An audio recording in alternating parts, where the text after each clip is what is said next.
अस्सलामुअलैकुम बच्चों, मैं हूँ आपकी teacher Zahida Akhtar, high school Madigam से। बच्चों, आज का हमारा टॉपिक है Mahatma Gandhi's experiment with clothing. Mahatma Gandhi's experiment with clothing के बारे में जानते हैं। स्टूडेंट्स, अगर आपसे पूछा जाए आखिर महात्मा गांधी दिखते कैसे हैं, तो आप सब क्या कहेंगे? आई एम श्योर आप सब यही कहेंगे कि वो एक इंडियन एक्टिविस्ट, एक ऐसे इंडियन एक्टिविस्ट थे जो शॉर्ट धोती पहनते और बियर चेस्टेड रहना पसंद करते थे। हम सब जब भी उसको इमेजिन करते हैं, तब हम हमेशा उन्हें स्पिनिंग व्हील के साथ ही इमेजिन करते हैं,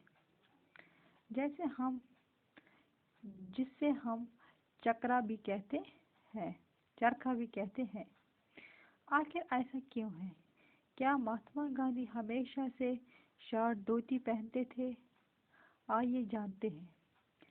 वो एक गुजराती बानिया फैमिली से बिलोंग करते थे, जो बचपन में शर्ट के साथ धोती, पायजामा और कोट पहनते। जब 1888 में महात्मा गांधी लंदन लॉ पढ़ने के लिए गए, तब वहां उन्होंने वेस्टर्न स्टाइल के क्लोथिंग को अपनाया और टफ्ट यानी कि अपनी चोटी काट दी। उसने ऐसा इसलिए किया ताकि कोई उनका मजाक ना उड़ाए। इंडिया वापस आने पर उन्होंने वेस्टर्न शर्ट के साथ टर्बन पहना, लेकिन 1913 में पहली बार डरबन में उन्होंने लुंगी और कुर्ता पहना और साथ ही अपना हेड भी शेव किया।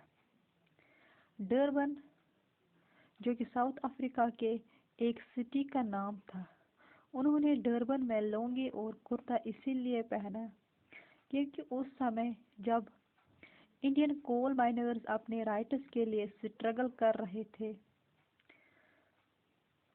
स्ट्राइक करते समय इन पर शूट भी किया गया। इंडियन कोल माइनर्स को वायलेंस का सामना करना पड़ा। Mahatma Gandhi Indian coal miners को सपोर्ट करने के लिए और उन पर हुए इनजस्टिस के प्रति दुख एक्सप्रेस करते हुए उसने डरबन में लुंगी और कुर्ता पहना और हेड भी शेव किया। 1915 में जब महात्मा गांधी इंडिया वापस आए, तब उन्होंने काठियावाड़ी पीजेंट्स की तरह ड्रेस पहनना शुरू किया। 1921 में पहली बार महात्मा गांधी ने शॉर्ट धोती पहनी और बियर चेस्टेड रहना शुरू किया। जानते हैं स्टूडेंट्स, जब 1921 में उन्होंने सिंपल स्टाइल क्लोथ्स को अपनाया, तब वो ये नहीं जानते कि वो अब अपनी पूरी जिंदगी इसी क्लोथिंग स्टाइल को फॉलो करेंगे। इन्हें तो बस ये लगा कि वो इस सिंपल क्लोथिंग स्टाइल के साथ कुछ महीनों के लिए एक्सपेरिमेंट कर रहे हैं, लेकिन बहुत ही जल्दी उनके लिए खादी प्योरिटी और सिंपलिसिटी का सिंबल बन गया। इसीलिए उन्होंने वेस्टर्न क्लोथ्स को अवॉइड किया और डिसाइड कर लिया कि अब वो अपनी पूरी जिंदगी इस सिंपल क्लोथिंग स्टाइल को ही अपनाएंगे।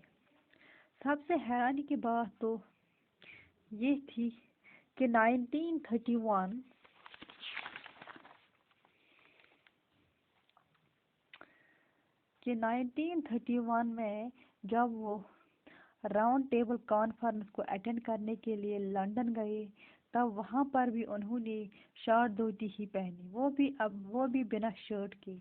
इतना सब जानने के बाद हम कह सकते हैं कि उन्होंने क्लोथ्स को एक पावरफुल सिंबल की तरह यूज़ किया, क्योंकि उसको ये विश्वास था कि खादी की मदद से इंडिया में यूनिटी इस्टेब्लिश की जा सकती, यानी कि इंडियंस को साथ लाया जा सकता है।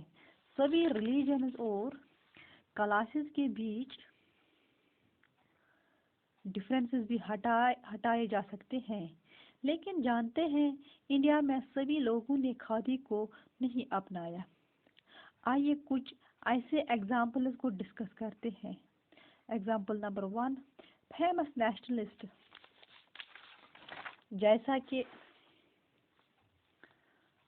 जैसा कि बाबा साहब अम्बेडकर ने कभी भी वेस्टर्न स्टाइल क्लोथ्स को बायकॉट नहीं किया।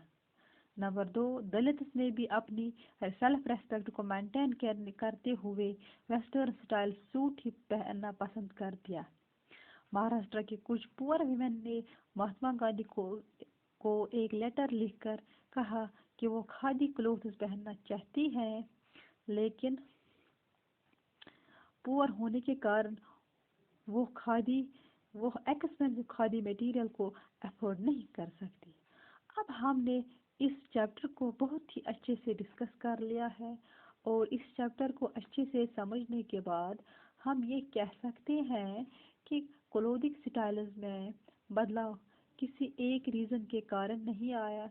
जब भी सोसाइटी, इकोनॉमी, पॉलिटी, एनवायरनमेंट या फिर कल्चरल टेस्ट्स में चेंजेस आते हैं, तब क्लोथिंग स्टाइल्स में भी बदलाव आ गए हैं। लेकिन हमको हमेशा एक बात ध्यान में रखनी चाहिए कि तब भी हमारी क्लोथिंग स्टाइल्स में बदलाव आने लगे, हम एक सवाल पूछना चाहे, आखिर ये बदलाव क्यों और कैसे आया। शुक्रिया।